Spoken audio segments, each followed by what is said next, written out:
Hi guys! So today, tuturuan ko kayo kung paano ninyo i-convert ang inyong mga regular load papunta sa inyong GCash account. So, regular load, convert, or change, or transfer papunta sa inyong mga GCash account.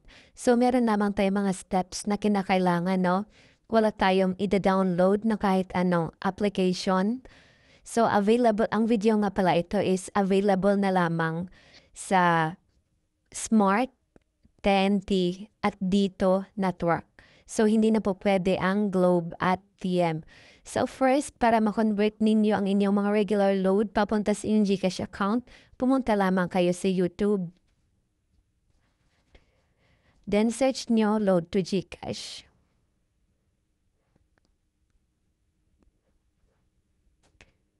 Okay, kapag nag-search nyo na yung Load to GCash, maraming dyang lalabas na mga videos. So, hanapin ninyo yung aming channel para makakasiguro talaga kayo sa nasa legit talaga kayo mapupunta. Kasi marami ngayong mga scammers na nanggagaya or nangko-convert ng mga load to GCash. So, hanapin nyo lang guys. Ito, search natin ulit.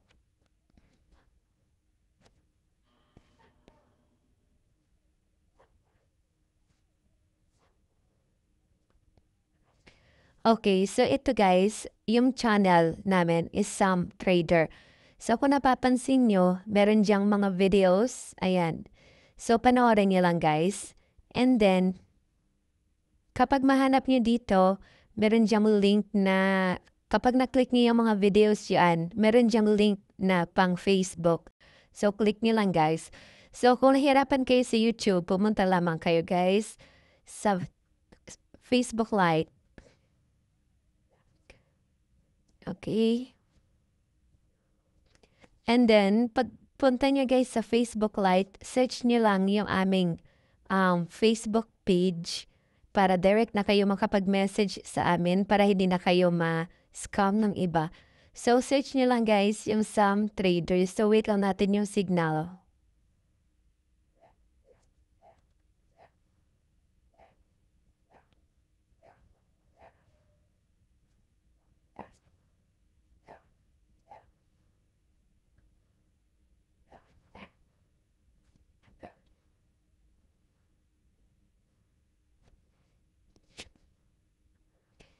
So, ayan guys, search nyo lang yung aming Facebook account, Subtraders, so meron diyang 391 follower. So, bago pa lang po itong aming Facebook page kasi yung dati naming Facebook page is na-block or na-report ng mga scammer. Kaya gumawa ulit kami ng Facebook page. So, kung napapansin nyo, kung i-check nyo guys, meron diyang mga review ng aming mga customer.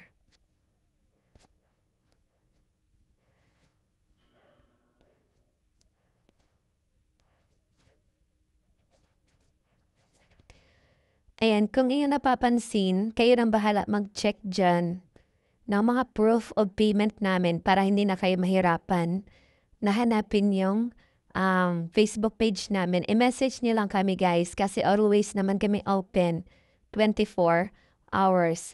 So, search niyo lang sa inyong Facebook Sam Trader. So, ito yung profile namin. Ito lang po yung Facebook page namin. Wala na po kaming ibang account. So, ilalagay lang namin yung Facebook link sa video na to sa ilalim sa comment section. Kung gusto niyo po magpa-trade or magpa-convert, click lang po ang link para direct na kayo makapunta sa aming Facebook account. So, ito lang po yung Facebook account namin. So, message lang po kayo kung gusto niyo magpa-trade ng inyong mga regular load papunta sa inyong GCash account. So, ang ibang customer namin is nagtatanong, okay, andyan naman yung mga review, kayo nang bahala mag-check dyan. So, ang tanong kung ilan yung conversion natin. Halimbawa, nagpa-trade po kayo ng 100 load. So, ang matatanggap nyo is 70 GCash. So, meron lamang kaming 30 pesos na bawas sa serve as charge, no? Kapag 1K, yung load. So, 970 yung matatanggap niyo sa GCash. So, yun lamang kadali. So, sana makapunta kayo or mahanap niyo yung aming Facebook page kung gusto niyo magpa-trade sa amin or magpa-convert ng inyong mga regular load papunta sa inyong GCash account. So, ulit, available lang po yung conversion natin ngayon sa TNT, Smart at Dito Network. Kasi yung Globe at TM, hindi na po pwede yan makakonvert. So, kaya kapag meron kayong mga extra load dyan sa TNT, Smart at Dito, punta lang kayo sa Facebook at isearch po ninyo yung aming Facebook account na or FB page account, ang Sam Trader. So, always po kaming open at message lang po kayo. So, yan lamang and thank you so much for watching.